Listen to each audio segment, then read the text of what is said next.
We've played Ghost Recon Breakpoint and it's so macho.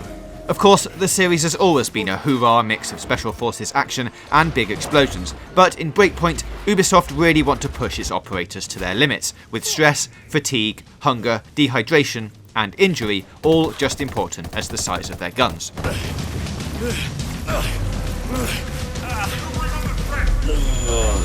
The game starts with your character surviving a helicopter crash on an island called Aurora, the home of Skell technology. Its founder, Jace Skell, has developed AI drones that can be used for medical procedures, to pollinate flowers like tiny shiny bees, or, for merciless assassinations.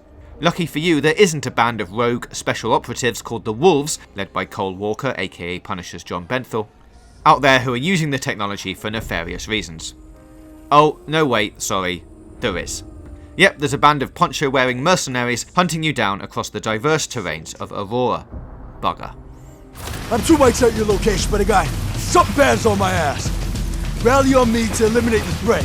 Yep, it's the same Cole Walker who recently appeared in the DLC for Ghost Recon's Wildlands as an ally, just to set that real sucker punch of betrayal for Breakpoint. And he's an obvious choice thanks to roles in massive shows like The Walking Dead, The Punisher, and movies like Baby Driver.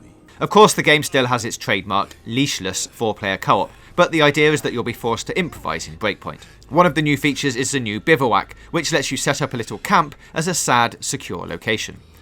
Here you can eat, drink, and get a temporary buff by performing actions like checking over your weapons. You'll also want to use this time to craft items like bandages and heal any injuries you've sustained in the field. Failing to address these injuries could slow you down and affect your success in any conflict. You can also choose your skill set for the next mission and choose when you're going to break away from camp. Do you want to wait for rain, nightfall, or a clear day? The choice is yours. One thing that was clear was that working with the environment is going to be crucial for your success. The setting of Aurora has everything from grassy plains to snowy mountains, and of course, an active volcano. The area that we played was in grasslands, but I can attest to some real grade A wind rustling through vegetation, and the glimpses of the jungle and beaches and glowing lava promised plenty of challenges. One new feature that takes advantage of the world's many terrains is prone camo, letting you slather yourself in mud, or sand, or snow, or grass, Predator style, to prevent detection. A small addition, but oh so satisfying. Nothing to report. I'm gonna continue my search. As operatives trapped on an island, you'll need to do your own intel, and we got a taste of it during the very brief hands-on. In a team of 4, we were entrusted, perhaps unwisely, with extracting a scientist from one of the Skell facilities. We broke camp, opting for a bold, sunny afternoon for approach, and headed for our target's location. Someone whipped out the tactical binoculars, marking guards and locating the scientist in her office at the top of the building. There were a lot of civilians who can get scared and raise the alarm, so we begrudgingly went with a stealth approach, sending in a drone for a more aerial view, and hunting for quiet paths through the shiny white buildings. To really show we knew how to play nicely in groups, we set up a sync shot to take out a number of guards at once. If you're a solo player, you can do this with drones.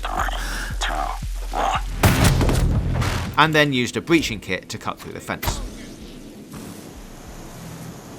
On paper, this all sounds like crossing off items on a prowler's to-do list, but it felt great, improvising our approach as a team.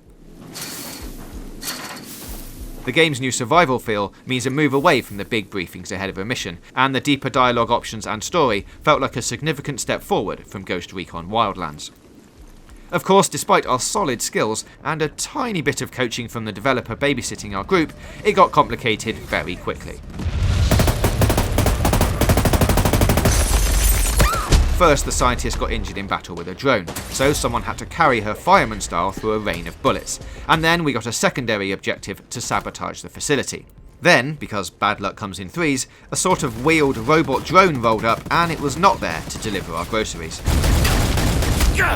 It all climaxed in an encounter with one of the wolves, Flycatcher, and a sort of massive firefight that gets the blood pumping in your trigger finger.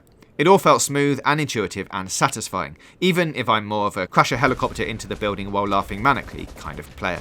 If Ghost Recon Breakpoint can actually make me enjoy stealth and serve up some smoking hot John Benthel at the same time, it definitely deserves a spot on your Amazon wishlist. Ghost Recon Breakpoint will be released on PS4, Xbox One and PC October 4.